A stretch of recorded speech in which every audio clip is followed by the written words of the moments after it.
আসসালামু আলাইকুম রহমতুল্লাহ।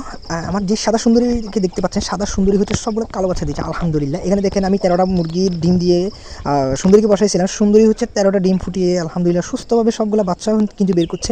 দেখেন অসাধারণ বাচ্চাগুলো, কি কিউট বাচ্চাগুলো দেখেন, মাশাল্লাহ মাশাল্লাহ, সবাই মাশাল্লাহ বলে যাবেন।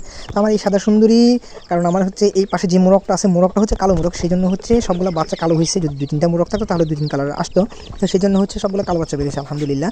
তো আমার একটা ডিমও নষ্ট হয় নাই। তো এই দেখেন সাদা সুন্দরীর বাচ্চাগুলো কি সুন্দর ফুটফুটে। তো আমার বাচ্চাগুলো ফোটার পর আমি প্রথমত যে কাজ করি, একদিন পরেই হচ্ছে বাচ্চাগুলোকে আমি বের করেই হচ্ছে ওগুলোকে লেবুর পানি করে হচ্ছে, লেবুর পানি দিয়েই তারপর হচ্ছে আধা ঘন্টা পরেই হচ্ছে আমি ওদেরকে, যখন পানিগুলো খাবে খাওয়ার আধা ঘন্টা পরেই হচ্ছে আমি স্টার্টার ফিড যেটা আছে সোনার স্টার্টার ফিডগুলো দিয়েই হচ্ছে 1 মাস পর্যন্ত, আমি 25 দিন 1 মাস পর্যন্ত মায়ের সাথে রেখে হচ্ছে আবার মা থেকে আলাদা করেই হচ্ছে জাস্ট আমি এই ফিডগুলো খাইয়ে যখন 1 মাস প্লাস হয়ে যাবে তখন হচ্ছে আমরা ন্যাচারালি খাবার দিয়ে বড় করি। তো আজকের ভিডিওটি এই পর্যন্ত। সবাই ভালো থাকবেন, সুস্থ থাকবেন এবং আমার সাদা সুন্দরীর জন্য দোয়া করবেন। এবং আমার কালো সুন্দরী আপনাদেরকে দেখানোর চেষ্টা করবো নেক্সট ভিডিওতে। কালো সুন্দরী হচ্ছে ডিম নিয়ে বসে আছে, তো যখন বাচ্চা ফুটবে তখন দেখানোর চেষ্টা করবো। আসসালামু আলাইকুম রহমতুল্লাহ।